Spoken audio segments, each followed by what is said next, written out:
वर्षों से शिक्षा का अलख जगा रहे हैं। गरीब गुरबों को शिक्षा देकर समाज के मुख्य धारा से जोड़ रहे हैं। कांटी विधानसभा में करीब छात्राओं को सरकारी नौकरी में भेज रहे हैं।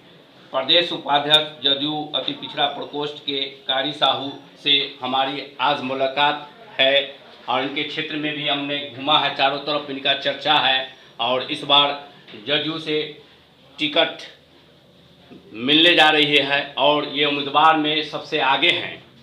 और आप किन मुद्दों को लेकर अपने विधानसभा में आम जनता के बीच में जाइएगा? बिहार सरकार सम्मानित और लोकप्रिय आदर्श बिहार के आदर्श आदरणीय नीतीश कुमार जी द्वारा विकास की जो नदियां बहाई गई है बिहार के लोगों के लिए, उन चीज़ों को बताते हुए और यहाँ कांटी में मेरा उद्देश्य है कि कांटी विधानसभा में करीब 350 लड़के को आईएएस और आईपीएस बनाने का मेरा सपना है। यदि मौका मिला तो निश्चित तौर से अब मैं यहाँ आईएएस और आईपीएस बनाऊंगा।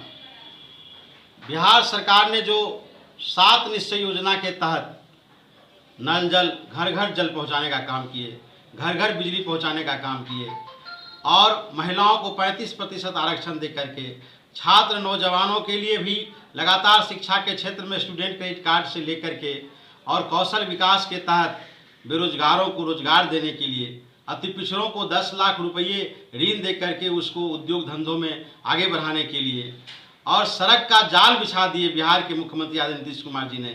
स्वास्थ्य के क्षेत्र में भी तमाम जगहों पर जो स्वास्थ्य की व्यवस्था किए, जो केंद्र की व्यवस्था किए, आज तमाम लोगों को इसका लाभ मिल रहा है।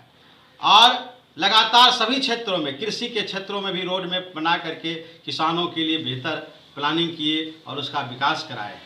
तो इन तमाम मुद्दों को मैं जनता के बीच रखूंगा कि बिहार सरकार आदरणीय नीतीश कुमार जी ने बिहार के जनता के लिए जो जन कल्याणकारी कार्य किए, शौचालय की व्यवस्था किए, उज्ज्वला योजना, इन तमाम योजनाओं को जनता के बीच लेकर के हम जाएंगे और उनको फिर कहेंगे कि यदि 2020 में बिहार के मुख्यमंत्री आदरणीय नीतीश कुमार जी पुनः मुख्यमंत्री बनते हैं तो निश्चित तौर से जो उनका प्लानिंग है, उनका योजना है कि हर खेत में जल पहुंचाएं और छोटे छोटे कस्बों को मुख्य मार्गों से जोड़ करके बिहार के सर्वांगीण विकास करेंगे। इन्हीं सब मुद्दों को लेकर के जनता के बीच हम जाएंगे। देखा जा रहा है कि आप बार बार मतलब कि जो है हरिजन टोला में जाते हैं, जो बच्चे पढ़ना नहीं चाह रहे हैं उसको गार्जियन को समझाकर और उसको शिक्षा मतलब कि देने का काम किए हैं, एडमिशन कराए हैं सरकारी स्कूल में और उसको शिक्षा देने के। ये कब से आपको मतलब कि जो प्रेरणा आई?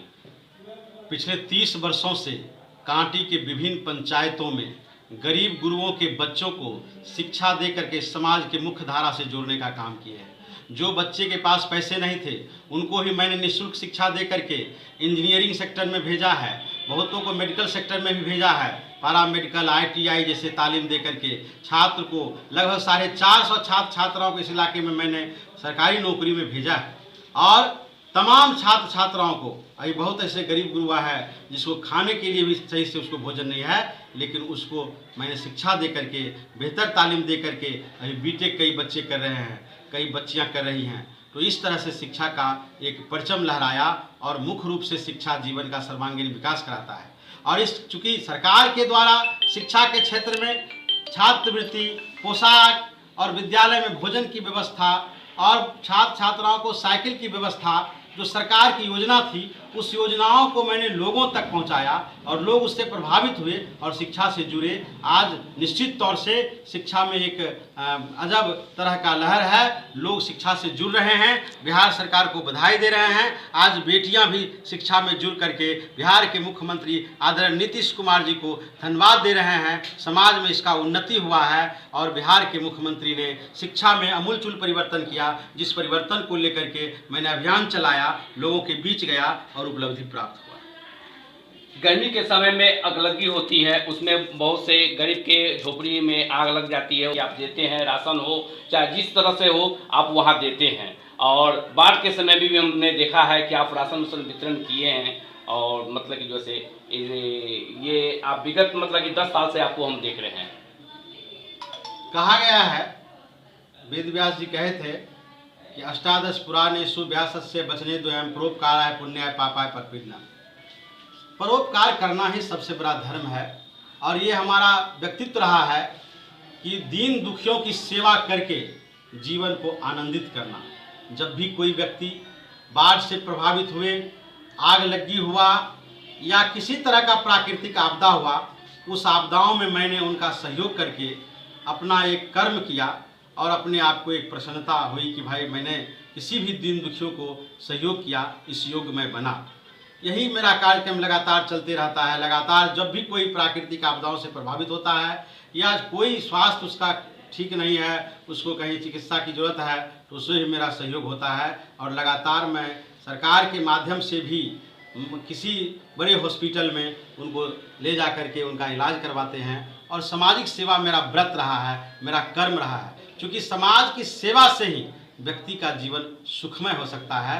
और समाज, कहा गया कि 10 टके ने अघाव 10 सगे अघाव, समाज के बीच रहना, समाज के लोग